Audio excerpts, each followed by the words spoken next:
Well, let's speak to Rina Shah. She is with the Lincoln Project Women's Coalition. She joins us now from Reston in the U.S. state of Virginia. Rina, you yourself were a Republican strategist, and I want to remind our viewers that the Lincoln Project was a group of Republicans that came together because they weren't pleased with what Donald Trump was doing to the country. So let me start by asking you for your reaction in this moment.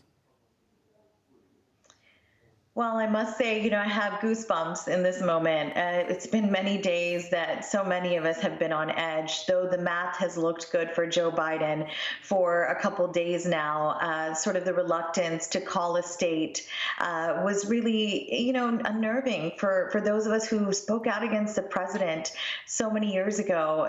I myself, in early 2016, suffered the wrath of really many Republicans across the country criticizing me just simply because I exercised a First Amendment right. I said I was concerned about this president when he was just the presumptive nominee for the Republicans. I knew then exactly what played out over these past 4 years, a very divisive 4 years marked by complete chaos and his narcissism. I must say, today I feel so renewed with hope. I just want to take a moment.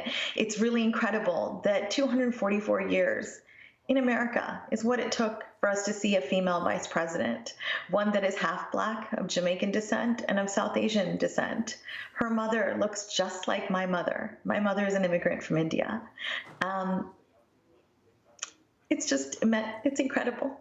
It's incredible. Representation matters. It's incredible to see this woman who's achieved so much. Senator Harris has achieved so much in her life, and now she will get to take over as vice president. It's just amazing. It really renews our faith in our system, in our process.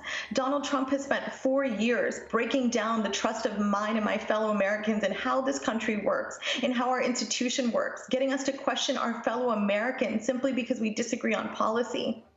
To know that the Biden-Harris administration is going to unite us next year is just so incredible. It makes Americans everywhere feel like there's a bright new day ahead, that America is still this incredible shining light in the world. Rina, I have to ask you about unity, because I know Joe Biden and Kamala Harris have been calling for unity throughout the campaign and also now. We heard that. It was one of the first things that Biden said when he spoke last night. Still, America is an incredibly, incredibly divided country, perhaps the most polarized it's been.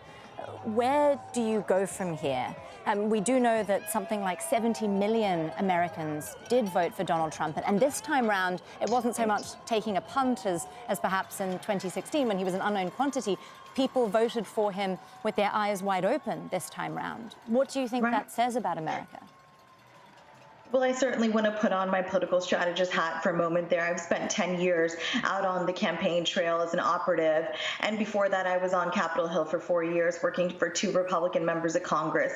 I know this. I know the playbook very well. And I know that the Republican National Committee, alongside the Trump administration, was hammering from last year and really, frankly, the past 4 years, how Democrats were the boogeyman and how this Democratic Party in the current form would bring about socialism to this country. So these were the fear tactics that were employed and were used on my fellow Americans to really make us think the Democrats are the devil. And that's where I really beg to differ. I don't think this election was about tax hikes versus tax cuts, as so many Trump surrogates tried to say it was.